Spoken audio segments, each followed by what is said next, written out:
Hello and welcome to Experiments and Disorders. Okay, so wait, let's just... My name is Tom Cole. My name is Tom Cole. And I'm Christen Clifford. Welcome to our second virtual event.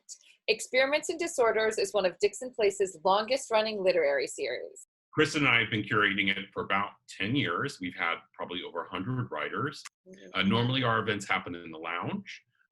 But we're very happy to be in your living room tonight. We make money off of the bar. I did make myself a little mocktail with violet simple syrup.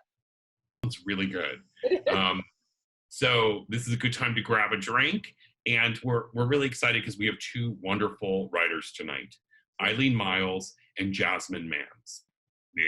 Jasmine Mans. Eileen Myles. Eileen Myles. Eileen Myles. Jasmine Myles. Eileen Myles. Just leave it. Right? Jasmine Mans. Jasmine Mans. Eileen Myles. Eileen Myles. Eileen Myles. Okay, I don't know if I can do any more. We can't. Jasmine Mans is an author with Berkley Penguin Random House. She was a Future of Storytelling Fellow, and her visual arts has been featured in gallery exhibitions in Gallery Aferro Newark Riots and by way of Los Angeles. She has performed original poetry on stages such as Broadway's New Amsterdam Theater and at the Kennedy Center. Her songwriting has supported artists like Kelly Rowland. She's the creative director of Buy Weed from Women. Mans has curated and ideated art-based initiatives for the Newark Public School District, the City of Newark, and the Newark Public Library. Jasmine Mans' work is in archives such as the Schomburg Center for Black Culture, the Free Black Women's Library, and the Beinecke Rare Book and Manuscript Library at Yale. She's a graduate of University of Wisconsin Madison. Please welcome Jasmine Mans. Hello, my name is Jasmine Mans, and I'll be reciting a few poems for you. I met a girl who holds me like she's fighting for me in her sleep. If you ever decide to age, love, and write me, I'll retire my bones to make you tea and to read you poetry. I know she's having a bad dream when she grinds her teeth. She always finds my body in her sleep. For the nights I cannot give you my mind, may you take my muscle memory. Love me like you are not waiting on my apology, like God tattooed peace signs on both our wrists, dropped you off across the world and told you to come and find me. And you found me somewhere reading poetry. For the nights I cannot pick myself up off the floor, we'll build a fort. My body was made for you to sleep inside of. You make me want to straighten up things around here. You touch me like you met my body in a past life. Can I love you past life? Into the parts of eternity that stay night, but it doesn't matter because you're already wrapped in everything that you loved and lived for. You make me feel like I can't die and like this is eternal life at the same time. Like I'm down to take a chance on you. Like I'll fuck with you. Like I will fuck somebody up for you. Like my weed is your weed. Like I will always hide. Like I want you to come find me. So find me. For Whitney. My fairy godmother left today. Took up her wings and fluttered away. Heard the Holy Ghost hummed a note that rang in her soul. Made us believe that there was really something special about a Christmas Eve right in the middle of the ghetto. There may not be anything under this tree. No gifts from three kings, but boy, can that girl sang. Holding notes as strong as wooden Baptist church pews with back pockets, holding the Bibles and sins of some men who would scurry away but find an early Sunday morning to come back for them, chasing a sound that could turn a pumpkin into a chariot. Made us believe that Cinderella could be a brown girl with a chance at forever if she had a little faith in some measuring tape, a little glitter and a whisper that could grant you one last wish or last kiss. God placed you in the dreams of every brown girl with a fairy tale in her heart and a prayer stumbling up the stairs of her throat with no proof that anyone could ever hear it. When we applauded your name, could you hear it? When you were drowning, could anybody hear it? Why'd you have to be the one to remind us that the clock strikes 12? That we died just too soon? That some girls will really end up naked in their bathrooms, that the curtains can just close on a high note?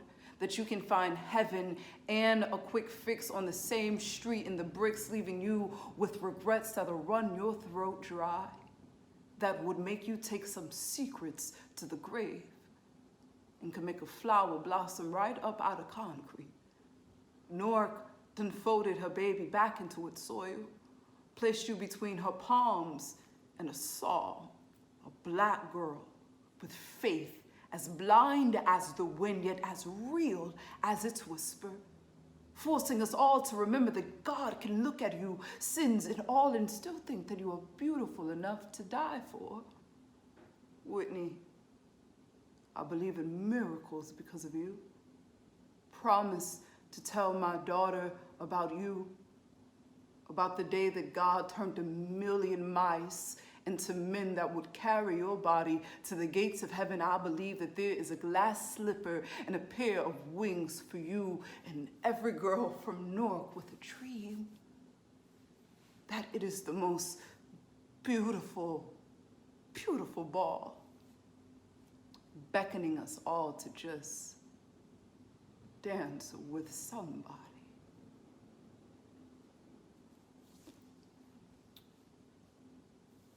This next poem is for Newark, my home. I know that Gloria Brown lives on South 14th Street in the South Ward. She serves as a lunch lady at George Washington Carver before she retires at 12 p.m. She gives Calvin Chambers an extra milk because that's my little brother's best friend and our next door neighbor. She feeds him until he is old enough to go to high school. His older brother, Alto Breek, died somewhere in a high-speed police chase. His funeral was held at Kai. Bergen Street stands like an old man who was an artist back in the day, but has since painted his kidneys a whiskey color. Around here, you don't need to be Muslim to say Assalamu alaikum, because when you walk into King's restaurant, there'll be a 4'11" black woman who will ask you for your God and your order, and she don't care if you've made up your mind. You got 10 seconds to respond. Assalamu alaikum, my sister. I'll go with catfish, cheese eggs, cheese grits, or wheat toast with butter and jelly and an uptown, please. See, I come from a city that always had enough home to come home to. A city that sometimes only responds to its Muslim name. A city that rolls its eyes and holds its babies tight on the 27 bus because it's going to be 4 more months before mama gets a new car. So back door, bus driver, back door, we got places to go. The Source of Knowledge bookstore be the only black bookstore downtown, and they'll tell you about Broad Street before all the white folks got here. It's summer 2020, and all of Beinecke and Tyrone's 3 black kids graduated from college. They keep their degrees in the china cabinet, and when their mama cook, she wears one of them "my baby went to a good school" t-shirts. There's a mother in the West Ward praying her child through college, and sometimes she'll sing it and other times she'll scream it, but that prayer is going to last her all of the days of her life. And the water ain't clean here, but Auntie Joyce is. She's been clean for a minute now, got an apartment and sees her grandbabies every weekend. And the Leslie Street Block Association still has block parties. They be a group of old black folks who never got too scared of their grandbabies to celebrate them or to pray for them. So Miss Shorter gonna have a cookout, Keisha gonna have a cookout, Uncle Charlie gonna have a cookout, and you ain't gonna worry about the roaches because mama said everybody gonna stay in that room and ain't nobody gonna move until she say so. And the street gonna be blocked off. And the people gonna dance, and Nana gonna listen to trap music because all of her grandbabies are in the same backyard at the same time, and your daddy gonna stop by and he gonna bring you your new bike and promise to never leave. And it's gonna be 8 p.m. until the sun comes up. And Nana Nana made potato salad and she mixed it with her whole arm. So you better stop by here now. You better stop by here and come make you a plate. Thank you. I'm Jasmine Mans.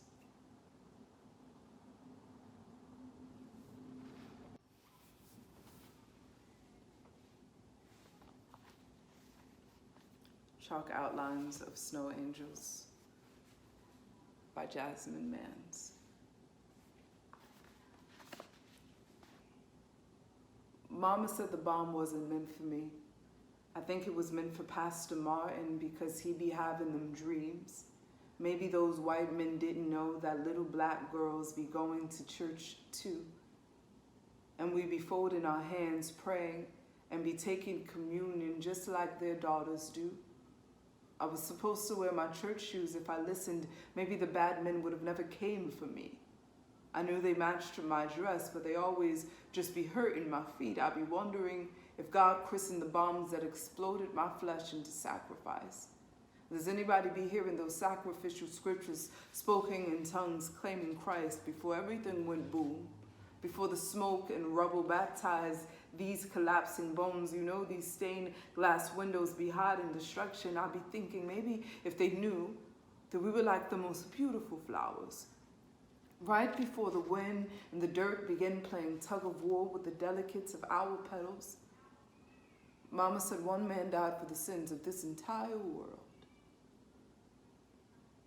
So how did that man let this church tremble on my soul? I don't remember there being enough holy water to stop the burning, to calm the smoke. Mama said some heartbreaks just be too hard to swallow at communion. Some serpents be finding salvation in baptismal pools. Some church mice be screaming America's dirty little secrets. Mama told me that some deaths just be too black and white to be labeled holy. That some baby dolls are sacrificed without permission. That some sacrifice comes without fair warning. That God can't always protect you from the boogeyman, so some baby girls will reach the pearly gates and will not be tall enough to turn the handle. Mama would always be saying that some men will be too guilty to claim innocence with Christ, but I didn't do anything. I never wanted to play with the white girls. I never asked for integration. I'd be wondering if God was too busy trying to protect Martin to think about us. I never asked for that man's dream. But Mama just keeps saying that his dream just been asking for me. Chalk Outlines.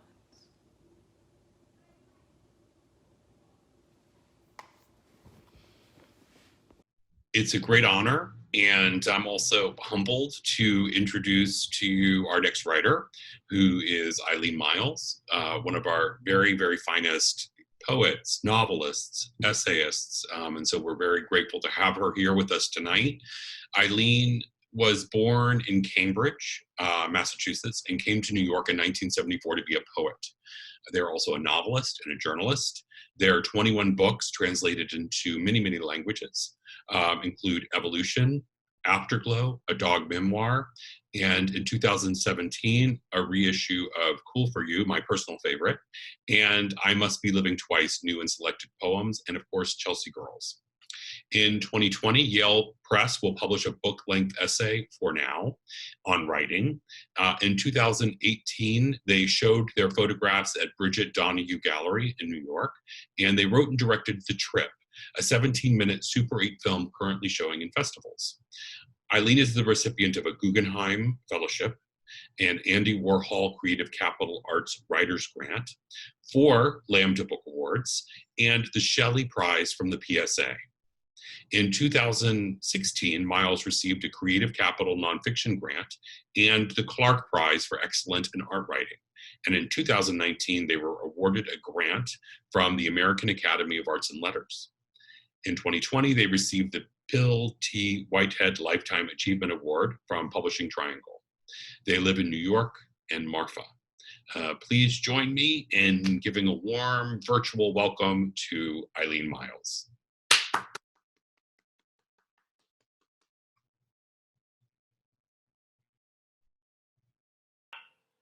Hey, I'm going to read a poem and a story.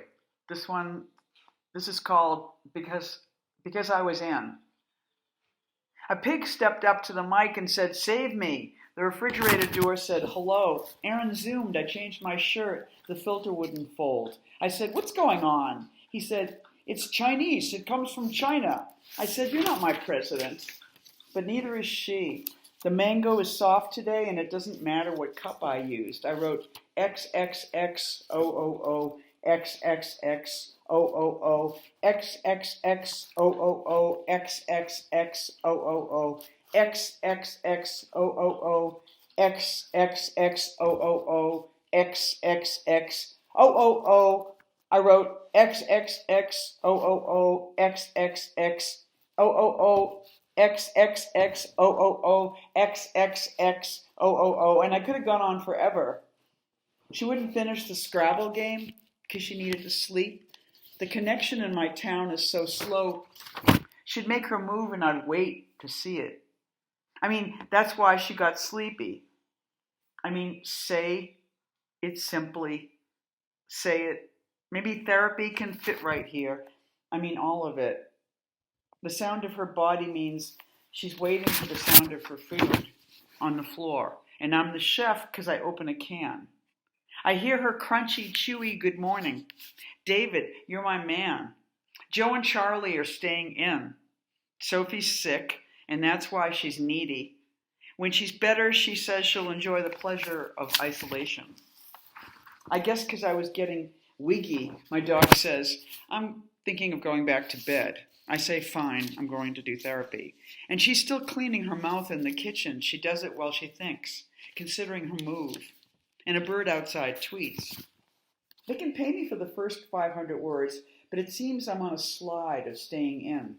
It began when the pig spoke. Previously, I'd been in Colombia trying to pick out my clothes, but Eileen doesn't travel anymore. She goes, lap, lap, lap. I don't know what you should do. A bird goes tweet. She sniffs my sweatshirt. You were looking very good on Instagram yesterday. You have no idea. Even sharpening a pencil is a pleasure. Have you tried it? And now I think I'll pee.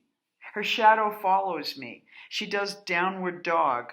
I pee. She sneezes. Maybe I'll eat before therapy. She looks beautiful sitting there in the sun next to the meditation pillow on the animal print dog mats and the sun. We'll meditate together. Today, that's what we'll do. And then I'll mop. I've never mopped a floor before. Yesterday I swept, she had never seen that before. If I wash dishes at night, everything's clean in the morning. That's what I learned from Aaron. The sun just moved. I'll never use you in a poem. I'll use everything, and it will cover you. And the egg crinkles and chuckles, and the toaster moans. It was trying to tell me something. It was still set to melt cheese. The egg snaps. Don't forget therapy. I forgot I was cooking an egg. And everything, I was so happy. Miri made me a pot holder. I'm fucking serious. And honey breathes, waiting for a taste. I'm reading Tristram Shandy and the Quran and a mausoleum of lovers. She kept touching my foot with her body, hint, hint. I can see her waiting feet. Here, have a lick. Turns out I wasn't so hungry. She's a loud eater. She grumbles and snorts a piggy sound. The pig is still dying now. My grandmother died of the Spanish flu. She was 33. It's not really true. It was pneumonia. Could you die of the flu in 1925? It was like the Hummels, soup to the sick. Children across the park, and Anna caught it from them. Oh, this is pajamas, David. I almost forgot. Who caught the marlin today? I gotta ask. I forgot. I said, good, thank you. And this was an access point. And then everything else went on. The train whined. And now, the story. And the story is called Twins. I was in Seattle and I wound up visiting this guy who was a twin. He was the one in Seattle. The other brother had stayed in New York where I met them. They were identical twins and actually had never been separated before. I'm sure they had traveled separately, but I don't think they had ever lived in different cities. So I was meeting one of them in this new state of separateness, and he was both anxious and excited to be like this now.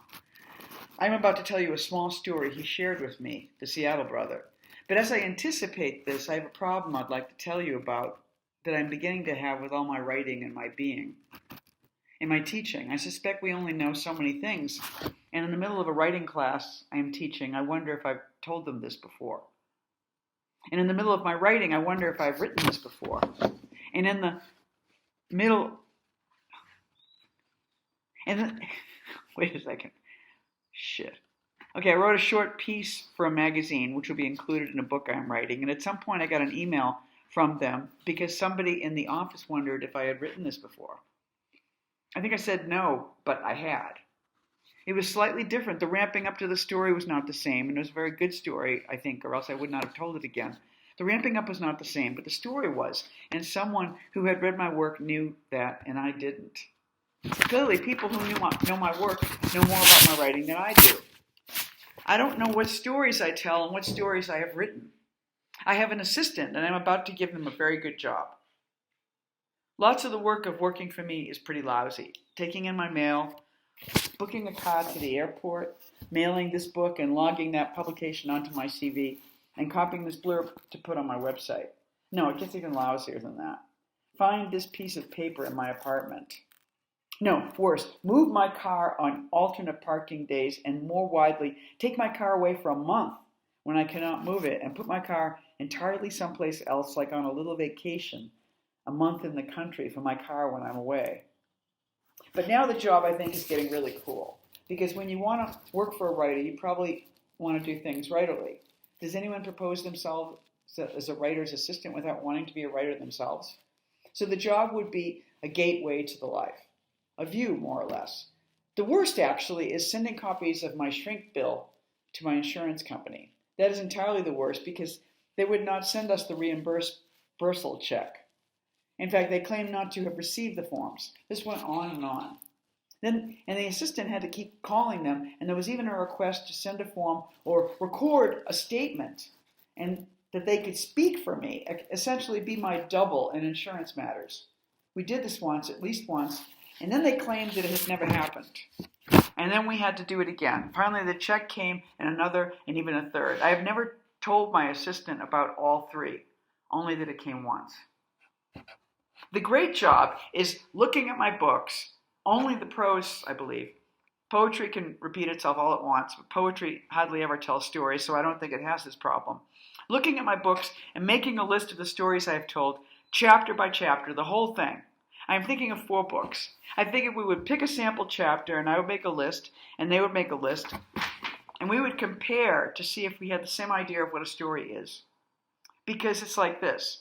I am not so much a storyteller as a story wanderer. So I might be on my way to tell this, and this reminds me of, and I go there, and then that opens up onto another, and then one after that. So any story might have so many little tiny shelves and episodes, and those are the ways I get fucked up now. Those little tiny stories are easy to repeat. So which ones are in my mind, always available to be trotted out when I'm talking or teaching, and which ones have already wound up in my work, my writing? Not to feminize myself, but I think of it, my work, as the egg I have laid. I could probably say a lot about memory, since that is the real subject of this thought I'm on now, that my memory is much looser, baggier than ever before. I'm not sure I'm losing my memory, but it might be losing me. I have to be reeled back into the story I began here, for instance, about the brothers, because I could easily never return. My memory is like a land that is erasing as it goes. Why? Because there is too much, or because I am a victim of trauma? Because alcohol and drugs have irretrievably ruined me, the damage coming slow, but there in the substrata of my brain, a certain date, and then it is beginning to erase, which is now. So the story about the brothers in Seattle, or the one brother, is so good that I can't imagine I haven't told it before, but here goes. And most weirdly, it's not the point of the story, but a ramping up to the real story, which is slight, but daily like a bug, and I need to leave it here, which is not entirely understanding its connection to love, which the book I write is about. The brother, when explaining the shock of his new single condition, being reduced to the state of aloneness, which is particular to everyone who is not born of the same egg as a sibling, told me about going into a department store in Seattle one day and coming around a corner, he almost walked into a full-length mirror, which everyone has done, and rather than thinking, who's that? Or, that's a hot person. Or, I like that shirt. Or, fuck, I'm getting old. He instead thought excitedly, it's my brother. That's it. And then he shared with me one of the things he liked about Seattle. Seattle is on water, I guess, Puget Sound. And there's a lively, or there was in the 90s when this story occurred, houseboat scene in the harbor. In one of the houseboats lived a psychic masseuse, one who was really cute, straight I believe, but still a crush of the brother I visited, who was now alone in the world for the first time. The psychic masseuse was so marvelous, and my friend, the brother, told me he wanted to give me a gift because I was from New York, and I reminded him of home. And he knew, like anyone who knew me would know, that I would never pay for something so frivolous as a psychic massage. Who would? I mean, these days in the present, when I'm no longer broke, I would probably pay for anything, including sex. I would love to spend money and pick up the check, etc. I'm like the worst nouveau riche. These brothers came from the Upper East Side of Manhattan. They had an air of wealth and were on the club scene in high school and were a little bit famous as they were cute and were identical twins. There's even a famous photograph of them in some stupendous outfit, a long drapey thing all cut out, their skinny little backs and the two identical brothers looking back, flirtatious. They had amazing style, I think, and designed their own clothes. And who doesn't look great in everything when you're young? And they grew up in New York City, went to prep schools, I think, and were cool, as 14-year-olds on the nightclub scene would have to be. I'm in Bergen. I'm in a Kunsthal across from a lake, and all of us are silently writing. It's a gig. I just love being in a place and not exploring so much, but allowing it to be there just like it is allowing me. Perfect. So the brother says, I want to give you a gift, and he's younger than me. I'm probably in my 40s. I've got a career, but I'm kind of poor. I practically write about it. Somebody once said, this is Eileen. She is famous for being poor. I think I've written that somewhere. So this guy's 20 years younger than me, and he wants me to get a psychic massage from the boy he likes. This is a gift to me, and I am a way for him to connect to the boy. X sent me, I say. I can't imagine how he would have paid. Maybe it was for free. Maybe there was an envelope with a note, right? When I look back on the first, even 30 years of my life in New York and in the world as a writer, I only had these kinds of experiences. Horoscopes, sensory deprivation tanks, massages, period, body work, rebirthing, if somebody else paid. Even restaurants. I never went out publicly for food. It was a no-frills kind of living. I think sometimes I remember the masseuse's name. He was cute. It began with a B. He was a brown-haired hippie boy. His hair was longish, curly. I think he was probably shirtless. And I just laid down on his table on the houseboat on a beautiful day in Seattle on Puget Sound, and he oiled and relaxed me and may have asked me a few questions about myself. Writer, that's cool. Is there a way for me to read your writing? I have books. Oh, can I find them? I mean, you can go to such and such a bookstore, but if you give me your address, I'll send you one. I'm sorry I don't have one on me. Oh no, I will buy it. I love to support artists. I make art, mainly music. And he indicated a keyboard across the room. I don't spend as much time on my music as I'd like. Okay, I'm getting some feelings from you. Have you been? I don't want to get anywhere where you aren't inviting me. Your space is your own. Thank you, I said. But is there some kind of violence you have experienced in your life? Possibly around your sex? Yes, I think. You don't have to tell me the details. And of course I did tell him. The water glittered and the sky was clear as I told him about being sexually assaulted on Cape Cod when I was young and drunk. He nodded as he rubbed my arms and my back. He was silent as his whole body absorbed my pain, it seemed, and he muttered, I get it. It's very, very hard. And then he said it. When he got to my foot, he lifted my foot and he said, this little foot feels very uncared for. You have a high arch, and it's very, very tense. He was touching it then. Did you ever do dance? That would be good for you. Yes, I did ballet when I was a kid, not for long, but I liked it. He said, a lot of your energy, a lot of your pain is stored right here. When you have a shower, here's what I want you to do. Just lift your foot, 1 foot at a time. It's both, but your right foot is worse. Give the bottom of your foot a little rub and say, this might sound silly, but I think it will help. I must heal my anger at men. I must heal my anger at men. Do that. It will help you, I'm sure. It's just a feeling I get. But that's what I'd do. I'm not trying to get into your space at all, but these little feet, he held them then, are calling out for it. Give the bottoms of your feet a little love and push that anger out, just a little rub. You know, I don't even have a shower in my home. I've got a tub. So it's not every day of my life, but I'm standing at the gym many days. Most days, water pours down my back. I'm lifting my arms, and I'm making foam with soap in my pits. I'm standing on one leg, and I rarely take a shower without touching my foot and thinking about him. I must heal my anger towards men. I must heal my anger towards men. And you know, rape victims always spend hours in the shower. It's just a fact. And the houseboat rocked, and a little foot screamed and cried. How did you like him? I mean, it was good. Weird? Well, yes, of course. But it definitely will stay with me. Good. Well, tell my brother I said hello when you see him. He laughed. Ha, I will, and I do see him, I said, closing the door. Thank you, Jasmine. Thank you, Eileen. And thank all of you for joining us tonight. We hope that you enjoyed the reading. And we hope that you stay safe. I can't wait until we see you in the lounge again. But until then, please stay super safe. Thank you. Have a good night.